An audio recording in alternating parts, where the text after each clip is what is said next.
ព្រោះតែជាតិនិងប្រជាជនសម្រាប់ដេញចូលគ្មានពាក្យថាហត់នឿយឆ្លងកាត់105សមរភូមិនិងរបួសធ្ងន់5ដងលោកជាធិរិទ្ធអ្នកនាំពាក្យសម្រាប់ដេញចូលនៅថ្ងៃទី22ខែធ្នូឆ្នាំ2025បានសរសេរសំណេរដ៏មានអត្ថន័យបែបនេះថាព្រោះតែជាតិនិងប្រជាជនសម្រាប់ចូលហ៊ុនសែនគ្មានពាក្យថាហត់នឿយឆ្លងកាត់105សមរភូមិនិងរបួសធ្ងន់5ដង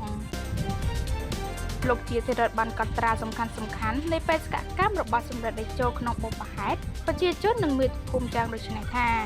នៅថ្ងៃទី20ខែមិថុនាឆ្នាំ1977យកជីវិតជាដើមទុនដើម្បីតស៊ូរំដោះជាតិចេញពីរបបប្រល័យពូជសាសន៍នៅថ្ងៃទី22ខែតុលាឆ្នាំ1996ធ្វើដំណើរចូលទៅតំបន់ខ្មែរក្រហមដោយយកជីវិតទៅបដូរនឹងសន្តិភាពសម្រាប់កម្ពុជារហូតបញ្ចប់សង្គ្រាមស៊ីវិលបានទាំងស្រុងនៅថ្ងៃទី29ខែធ្នូឆ្នាំ1998ដឹកនាំកម្ពុជាពីកំណរផេះផង់ឲ្យមានការអភិវឌ្ឍក្នុងកំណើតសេដ្ឋកិច្ចខ្ទង់ 7% ក្នុងមួយឆ្នាំជាង2ទសវត្សរ៍នៅមុនកូវីដ 19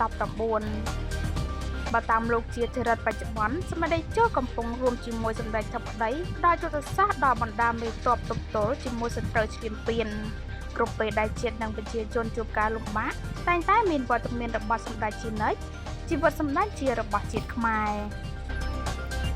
អ្នកនាំពាក្យសម្ដេចតេជោរូបនេះបានគូបញ្ជាក់ថាប្រពៃប្រចាំការលោកតែដំណើរឲ្យសហការីស្ដាប់ពីបទពិសោធន៍ក្នុងភ្លុកភ្លើងសង្គ្រាមនិងដឹកនាំប្រទេសដោយលោកតែរលឹកជារឿយៗថាជីវិតហ៊ុនសែនមិនសមបើអាចរស់មកដល់ពេលនេះទេព្រោះឆាកជីវិតវាលំបាកពេកសម្ដេចជោហ៊ុនសែនប្រធានប្រសិទ្ធិធ្លាប់មានប្រសាសន៍ថាសម្ដេចមានតែជីវិតប៉ុណ្ណោះធ្វើជាដើមទុនដើម្បីរំដោះជាតិនិងប្រជាជនចេញពីរបបប្រល័យពូជសាសន៍ប៉ុលពតប្រសិនសម្ដេចស្លាប់នាពេលនោះតើមានរឿងអ្វីកើតឡើងនាពេល45ឆ្នាំកន្លងមកនេះសម្ដេចតេជោយកជីវិតទៅបដូរយកការរស់រានមានជីវិតរបស់ប្រជាជនចូលជីវិតទៅបដូរយកសន្តិភាពជូនប្រជាជនតាមរយៈនយោបាយឈ្នះឈ្នះយកអំណាចទៅបដូរជាមួយសន្តិភាពនិងការអភិវឌ្ឍរយៈពេលវែងតាមរយៈតែការដឹកនាំពីជំនាន់ចាស់ទៅជំនាន់ថ្មី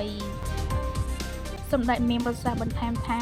ចូលចងចាំថាគ្មានជោគជ័យឬលទ្ធផលណាមួយដោយគ្មានការបង់ថ្លៃឬលះបង់នោះឡើយ។